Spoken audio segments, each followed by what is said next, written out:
Sí. O sea, hay esa diferencia. No es 0,7 sino 0,07. Sí. Esa es la utilidad. Entonces, no me digan que no tienen utilidades, pues. ¿Por qué les pueden retener si ahí está la utilidad? Además de la tarifa altísima, ¿no?, que cobran, ¿no? Porque no puedo pensar que estén cobrando una tarifa alta y que estén perdiendo dinero. No. Claro. Está todo previsto desde un primer momento. Claro, el problema es que el cobro es a través de los estados financieros. Si los estados financieros lo manejan a pérdida, ya no es un tema nuestro. El problema es que es a los estados financieros. Estados financieros se pueden maquillar también, ¿no? Usted lo sabe.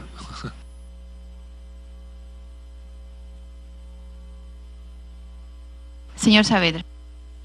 Gracias, Presidenta. Presidente Medio. Tenemos que aclarar que la tarifa de 0.07 dólares por metro cúbico es lo que pagan los propietarios de las tierras nuevas y que reciben el servicio del agua a la concesionaria. No le pagan al gobierno regional, al MEF, etcétera. Y la tarifa en trasvase, que es la que fue fijada, es la 0.0659, ¿no?, dólares por metro cúbico, ¿no? Entonces, solamente la aclaración.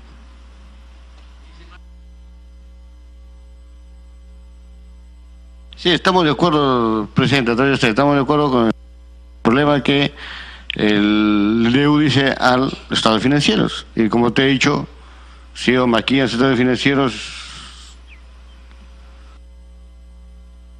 Señor Saavedra. Muchas gracias, Presidenta. Mire, tenemos que aclarar lo siguiente. La concesión de trasvase con la concesión de irrigación son totalmente diferentes, independientes. El hecho que de repente la misma empresa sea la que maneje las dos concesiones, pero para eso hay dos concesionarias, ¿no? Entonces, este tema es muy importante diferenciarlo, ¿no? Porque hay una independencia de trasvase con irrigación. Y lo que estamos hablando aquí, ¿no?, de lo que se han preguntado, responde a trasvase, no a irrigación. Ese tema del margen neto de ganancia es por trasvase, no por irrigación. ¿Y Odebrecht? Presidenta, por ciento y medio. Cobra Presidenta, por ciento y medio. ¿2 veces? Sí, Presidenta. Lo que pasa es que el concesionario de trasvase ha podido ser una empresa y el concesionario de irrigación ha podido ser otra empresa. Ese es el tema, ¿no es cierto? Sino que cómo ellos concesionaron las dos obras, las dos concesiones, es un tema aparte, pero a veces aquí mezclamos una con la otra, pero han podido ser dos empresas totalmente distintas. Entonces, Odebrecht cobra 2 veces por el agua.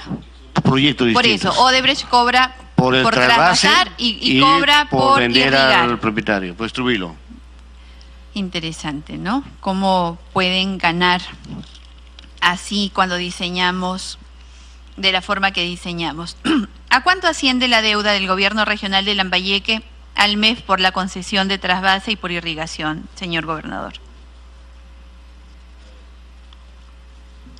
La deuda va a ser todo el pago que se va a concluir con los pagos de que se hace ahora durante todos los años por la concesión. En la actualidad, porque ¿a cuánto asciende ya en este momento, al 2018? ¿Cuánto le debe el gobierno regional de No tengo el Lambayeque? modo exacto, pero es una deuda que el gobierno regional ha firmado a través de un fideicomiso para que se le pague desde el pueblo del Estado peruano cuando tenga un canon minero o un canon petrolero. Sí. O sea, cuando haya canon minero, canon petrolero y esas obras deban dedicarse a nuevas obras de infraestructura, le pagará al MEF por la deuda que se le tiene ahora a Odebrecht, ¿sí? Ya que está con sus técnicos, ahora podrían estimar cuál es la deuda del gobierno regional de Lambayeque al MEF por la concesión y por irrigación del proyecto Olmos. Bueno, el tema de irrigación es un proyecto autosostenible. Ahí no hay deuda. La deuda solamente es por el trasvase. ¿Cuánto crecen en presupuesto anualmente ustedes? ¿Cuándo tienen previsto pagar? Los 33 millones. ¿Cuánto crecen ustedes en presupuesto anualmente, en general en su pliego? Nuestro pliego estamos disminuyendo cada año. ¿Y entonces cómo piensan pagar? Porque Así como dijo usted, cuando tenga canon minero, cuando tenga canon petrolero. Para explicarle bien, estos proyectos de concesión tienen un fideicomiso. El garante es el Estado peruano. El Estado peruano paga las deudas de esta concesión. Y cuando con términos de tal manera que cuando el gobierno regional tenga ingresos de otras naturalezas, se le pueda pagar al Estado peruano. ¿En qué situación están las tierras de Odebrecht en este momento? ¿Odebrecht está pagando como usuario del agua que recibe? Ella nos vendió todas las tierras, no tiene tierras en el proyecto. ¿Todos los usuarios le están pagando puntualmente? ¿Quienes le compraron a Odebrecht están pagando puntualmente por el agua que reciben? Por supuesto, por eso se tiene que dar el servicio.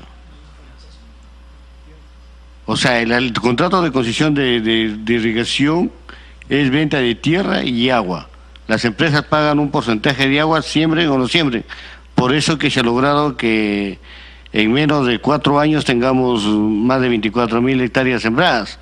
Lo que no ha pasado, por ejemplo, con Chaymochí, que ha pasado 20 años para tener 18.000 hectáreas. O sea, las empresas están obligadas a utilizar sus tierras. ¿Qué porcentaje de las tierras se están explotando actualmente? Como le digo, de las 38.000 hectáreas son 24.000. 24.000. ¿Ese qué porcentaje sería? Aproximadamente 60 y más por ciento. Más o menos. O sea, tenemos un 40% de tierras que no se están explotando. No, es que depende de las empresas. Las empresas, ellos son los que... ¿Y cómo pagan el agua? ¿Por hectárea probadamente irrigada? Ellos pagan los que no siembran pagan un porcentaje del agua, utilicen o no utilicen. Por eso que están obligados. Y los que siembran, de acuerdo a los cultivos. Ese 40% aproximadamente que no se está explotando. De acuerdo a los metros cúbicos que van a estar utilizando. Muy bien, entonces eso significa que ese 40% que no se está explotando, nadie paga. Sí pagan un porcentaje. ¿Un porcentaje? Claro. ¿Cuánto? ¿Qué porcentaje de la tierra no explotada? Por eso es un contrato pay to pay, o sea, ellos pagan el agua, porcentaje, usen o no lo usen. Por eso tienen cartas fianzas y todo un sistema, un contrato. Por eso que le digo que el día de hoy hemos logrado que se incorpore 24.000 hectáreas. ¿No es cierto? Porque están obligados o sea, nadie va a pagar un porcentaje de agua para no utilizar sus tierras.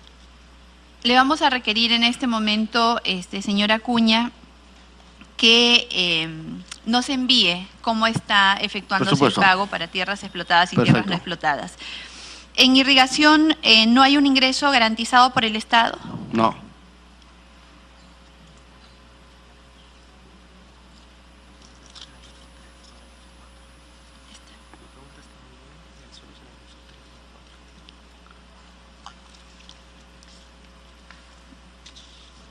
Me quedé con mis preguntas con el señor Saavedra cuando estábamos hablando de el perjuicio económico financiero que se determinó. Señor Saavedra, habíamos mencionado el monto de $5.648.000 correspondientes a sobrecostos o mayores costos que calificaban como parte del perjuicio económico financiero. Usted, en su calidad de gerente de desarrollo de Olmos en ese momento, ¿estaba de acuerdo con reconocer este concepto de sobrecostos? Explíquenos, por favor, la posición que tuvo en ese momento.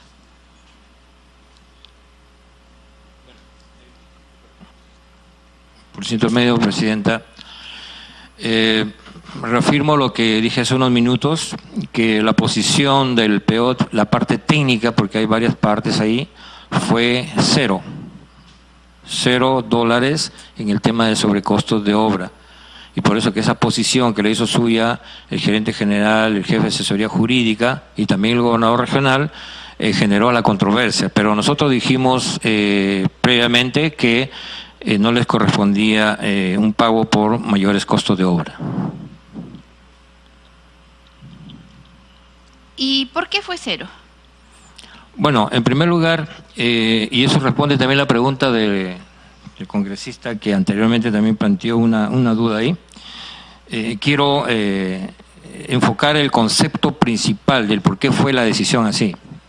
En primer lugar, Congresista manifiesta que hay estallidos que son leves, moderados y que la supervisión lo ha estado informando, y es correcto, y eso no lo niego, no lo puedo negar. Justamente Odebrecht en este cálculo introdujo los mayores metrados por las cavernas formadas durante estallidos leves, moderados, medianos y altos, ¿ya? Entonces yo no podía de ninguna manera aprobar esto, porque nosotros sabemos en tunelería, en la experiencia de 35 años en tunelería, nosotros sabemos de que siempre hay algunas situaciones de tipo geológico que se estiman en los análisis de precios unitarios, ¿no? Y porque ellos no separaron los estallidos muy altos y los mega estallidos, entonces nosotros tomamos esa decisión y dijimos, no, eso es cero. Además, presentaron archivadores de palanca casi que llenaban medio cuarto con una serie de partes diarios en la cual ellos no habían hecho la separación de este tema. Y nosotros por eso dijimos, no. Nosotros no le podemos en estos momentos dar una cifra ni analizar todo lo que han alcanzado, porque ahí está todo mezclado y no puedo permitir que las cavernas que se generaron ahí como consecuencia de los estallidos leves, moderados y medianos sean considerados. Por eso nuestra posición, ¿no? En ese momento que era un precálculo dijimos, ¿sabe qué? Cero, ¿no? Esa fue la real posición, ¿no? Nosotros no podíamos permitir eso. Ahora bien, ese monto de más de 5 millones por sobrecostos obedece al análisis realizado por el ingeniero Jorge Alba. No obstante, el ingeniero Alba determinó que a tales sobrecostos debía aplicársele la cláusula 16 del contrato de concesión. ¿Qué establece esta cláusula? Establece que este tipo de costos debían asumirse en un primer tramo por la concesionaria, hasta llegar al monto de 4,5 millones de dólares, y el saldo sería también asumido por la concesionaria con cargo a reajustar la tarifa de trasvase de agua. Si el acuerdo de transacción extrajudicial, señor Saavedra, reconocía que la decisión del ingeniero Alba resultaba vinculante, por lo tanto de obligatorio cumplimiento, ¿por qué se distorsionó la misma y se sumó el cálculo de los sobrecostos al perjuicio económico financiero para realizar el pago directo? Quisiéramos que nos explique esto, por favor. Si requiere que a lo mejor el abogado responda, con todo gusto. Sí. Bueno, a pesar, este tema no lo vi yo, pero sí podemos pedir la participación del asesor legal que vio ese tema. Señora Acuña, tal vez usted puede explicarnos por qué es que, si siendo vinculante, lo consideraron Presidenta, para realizar el pago directo. A ver, aquí hay como digo, aquí hay dos cosas distintas. En el acta extrajudicial se vieron dos cosas: el tema del sobrecosto financiero y el tema del sobrecosto de la perforación del túnel, en donde el sobrecosto del costo financiero participó el señor Sergio Bravo, y en el tema del túnel participó el señor ingeniero Jorge Alba. Esos son los dos temas, ¿no es cierto? O sea, son dos cosas totalmente distintas. Y nos decidió que en el tema del costo financiero hay una opinión favorable del MEF, y que usted mismo lo acaba de leer. Y en el tema del sobrecosto del túnel hay un informe de Jorge Alba, y el acta de tracto directo fue vinculante. Y Jorge Alba lo que hace es reducir el costo del túnel con lo que había pagado el seguro. O sea, por eso que tenía que asumir parte del costo la concesionaria, porque él había recibido un pago del seguro. Ese es el tema.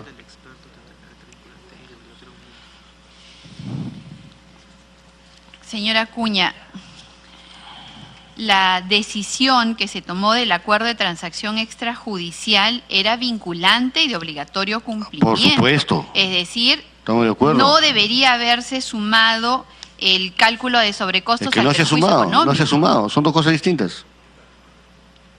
¿Puede enviar documentos Por supuesto prueben, que sí. lo que ustedes están afirmando en este momento? Por supuesto y una que sí. pregunta adicional acá. ¿Quién le propuso a usted la contratación de Sergio Bravo Orellana para hacer el informe de afectación financiera?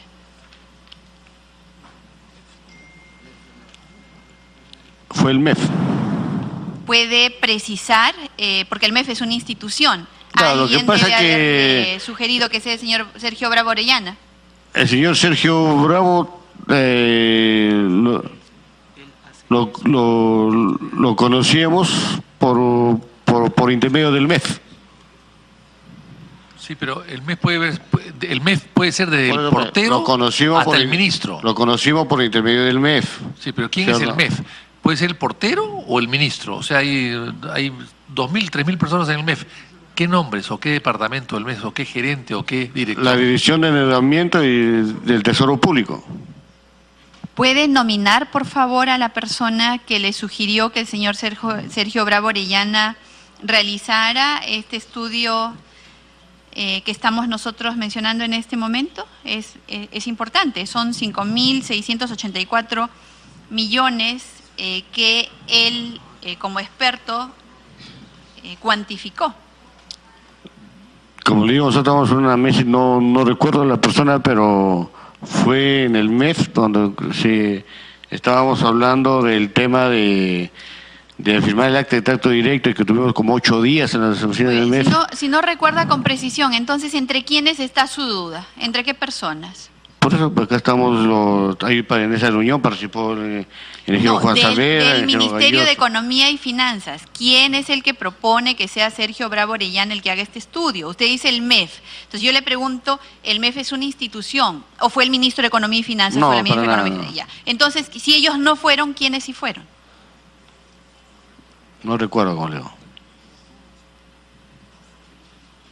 ¿Puede señalar a quiénes podrían haber sido entonces? No. ¿Quiénes participaron de la reunión en la cual se toma la decisión de hacer este estudio y de llevar al señor Sergio Bravo Orellana? ¿Cómo? ¿Quiénes participaron de la reunión en la cual se toma esta decisión? Como le digo, en esa edición estuvimos los que estamos acá presentes.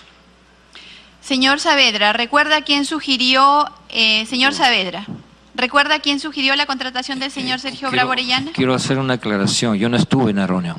Usted no estuvo. Sí. Señor Galloso, ¿quién sugirió la contratación del señor Sergio Bravo Orellana? Mire, habían varias personas del MEF. ¿Quiénes ahí eran? presentes. No recuerdo exactamente, porque lamentablemente ellos no quisieron que se pongan sus nombres en el acta de transacción.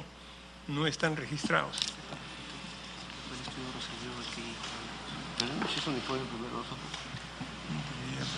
El estudio Rosselló Abogados, ¿qué participación tuvo en esta etapa? ¿Quién? El estudio Rosselló Abogados.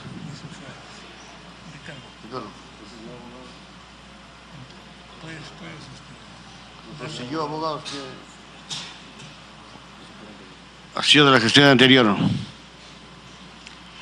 Además, le voy a leer, con la finalidad de contar con una opinión legal especializada, se contrató los servicios del estudio Rosselló Abogados, quien en su informe inicial de fecha 13 de abril del 2011 recomendó la contratación de una consultora a fin de determinar el equilibrio económico-financiero del contrato e indique si los montos consignados en los informes del Centro de Investigación de la Universidad del Pacífico son compatibles o incompatibles al modelo financiero.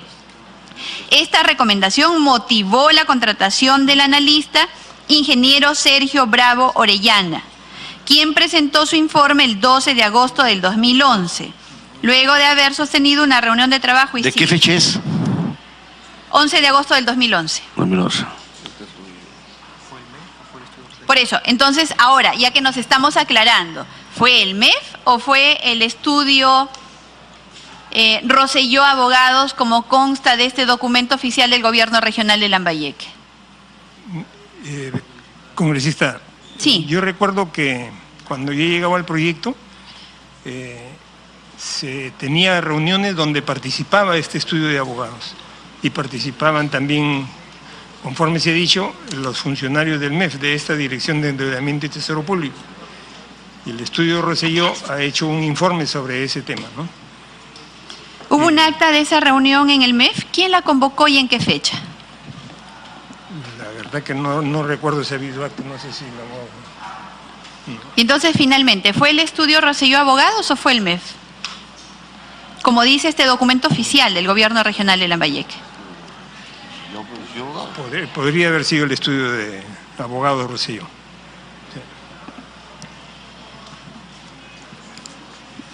Señora Acuña, en su declaración a la Comisión PARI de fecha 18 de febrero del 2016, usted manifiesta lo siguiente. Nosotros, en una coordinación con el gobierno actual, entonces era el presidente Ollanta Humala, llegamos a tener un diálogo con la empresa concesionaria para firmar un acta de trato directo y que sea vinculante para que este proyecto, hablaba del trasvase Olmos, pueda salir adelante. En ese sentido, ¿podría indicarnos con qué funcionarios públicos del Gobierno Nacional, entiéndase, presidente, vicepresidentes o ministros de ese nivel, se coordinó la suscripción del acta de trato directo y la transacción extrajudicial que permitió reconocer a CTO los casi 50 millones de dólares? Sí. Hablamos como la obra estaba paralizada, hablamos con el presidente de la República para ver cómo resolvemos este tema, porque ya estábamos hablando de que solamente faltaba medio kilómetro para que se concluyera este proyecto. Ahí fue donde nos pusimos de acuerdo para ver este tema de hablarnos de un acta directo y vinculante, por eso que se nos destinó las oficinas en el MEF para desarrollar este acta de trato directo. Se reunió entonces con el expresidente Ollanta por Humala. supuesto que sí. Damos la bienvenida al congresista Richard Acuña.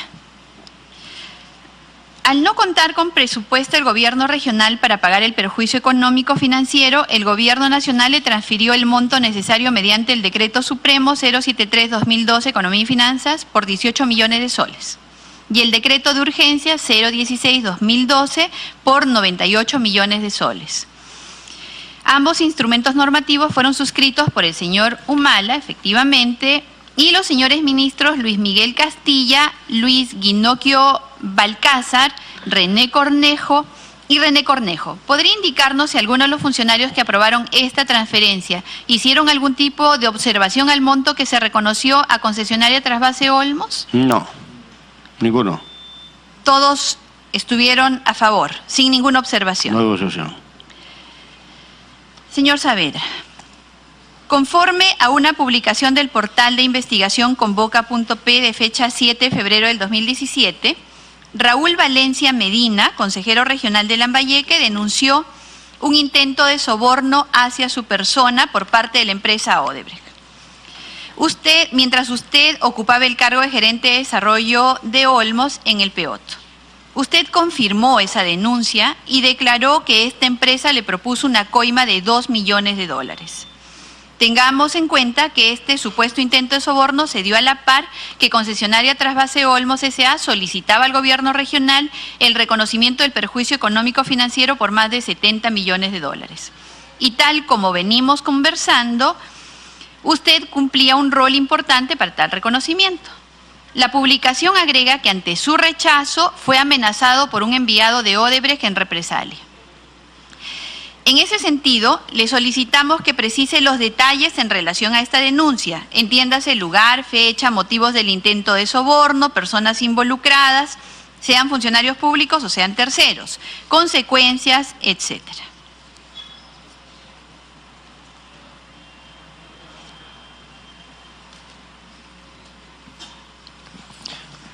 Por su intermedio, Presidenta. Quiero precisar que no todo lo que se publica es realmente lo que uno expresa. Precisamente uno de los puntos por los cuales no me gusta dar declaraciones, y eso lo sabe mi jefe, es porque la mayor parte, casi el 100% de las veces cuando he declarado, me han distorsionado totalmente las declaraciones. En este caso, también quiero mencionar que yo no cité a la prensa para decir voy a denunciar esto o lo otro, sino que esto se dio en el marco de una conversación muy, digamos, confidencial, muy íntima con el consejero Valencia. a raíz de que estaba en marcha en esos momentos el tema de la aprobación de la venta de acciones, ¿no? Entonces, fuimos citados al Consejo Regional para que en el Consejo Regional nosotros hiciéramos una exposición técnica. En mi caso era técnica nada más porque, repito, el PEOT es toda la institución y hay diferentes funciones repartidas en otras áreas. Entonces, uno de los consejeros de APP, ¿no?, en esos momentos se expresó muy mal del PEOT, ¿no?, y hizo una manifestación que realmente yo no voy a permitir que a una persona incorruptible se le llame, pues, como ellos quieran, ¿no? Entonces, en esa misma reunión, eso sí está grabado, está incluso publicado, tomaron fotos de ese momento. Yo le reclamé severamente a los consejeros por esa actitud que habían tenido, ¿no? Y también dijimos lo siguiente, lo que hemos dicho en esta misma mesa. Dijimos, señores, justamente el área que ha sido clave para que el gobierno regional de Lambayeque y el gerente general, el ingeniero Galloso, aquí presente, tomaran esa decisión conjunta de decirle a la empresa, ¿sabes qué? De lo que tú has reclamado, eso de ahí te corresponde $0 por sobrecostos de obra. Justo fue la gerencia de desarrollo Olmos en la cual yo estaba, ¿no? Entonces, en ese marco, yo conversé confidencialmente, y eso lo quiero resaltar, con el consejero Valencia. Y el consejero Valencia, un poco para aclararle quién estaba liderando el PEOT en esos momentos, le dije lo que habíamos hecho en esa oportunidad, ¿no? Y le confié una conversación que cuando él escuchó, también lo puede citar él para que corroboren, dijo, es necesario que esto se sepa, porque con tanta corrupción, con tanta situación que se ve, es necesario que el Perú conozca que hay profesionales incorruptibles, probos, honestos, ¿no? El tema de la incorruptibilidad, que yo puedo mirar a cualquiera de frente y decir que soy incorruptible, es por mis principios cristianos que hace 29 años yo tomé una decisión y ahora soy pastor evangélico. Entonces, servir a Dios es un tema que está por encima y mis principios son totalmente profundos, o sea, mucho más allá de lo que normalmente nosotros sabemos, y eso se consolidó aparte de la formación que tengo en casa, ¿no?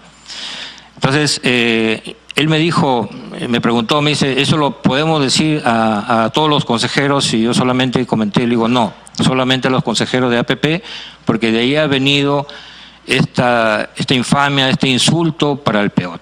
Entonces, así fue la conversación que tuvimos, ¿no? Entonces, yo no autoricé que se dijera esto a los periodistas, sino solamente al consejero de APP, los consejeros de APP que habían escuchado estas declaraciones en contra de la imagen de una institución, porque aquí quiero confirmar que una institución es creada con fines nobles, independientemente de las personas que transiten por ella, pero la institución fue creada con un fin noble. Entonces, en ese contexto, grande fue mi sorpresa cuando yo estaba en el COER en esos momentos por la cuestión del fenómeno del niño, con el gobernador ahí en otra reunión, y de repente salgo de los servicios higiénicos y 12 micrófonos y cámaras filmándome. Yo me quedé impactado porque a mí no me gusta dar declaraciones a la prensa porque lo cambian todo. Son pocas las empresas periodísticas serias, ¿no? Entonces ahí me soltaron, es cierto que por acá, es cierto que usted recibió, que le ofrecieron un soborno. Yo me quedé impactado y decía, disculpe, ¿qué pasa? No, me sorprendió totalmente, ¿no? Entonces, también mi sorpresa fue grande, que en un día domingo, yo estaba durmiendo, escucho el gerente general del PEOT y salgo y habían editado lo que yo había declarado. Si yo fuera cardíaco, yo me hubiera muerto, ¿no? Porque lo estaban presentando como que se había dado un soborno y cosas así, ¿no? Pero la situación no fue esa, la situación fue que una persona X, ¿no? Cuando yo salía del colegio de ingenieros, en una oportunidad, me abordó, ¿sí? Y digamos que por el hecho de estar cerca del colegio, yo recuerdo haber visto en una oportunidad ahí en el colegio de ingenieros, Y aclaro que no todos los que están en el colegio de ingenieros son ingenieros, porque mi esposa ha ido a pagarme, por ejemplo, mi certificado de habilidad varias veces, mis hijos que estudian secundaria, etcétera, ¿no?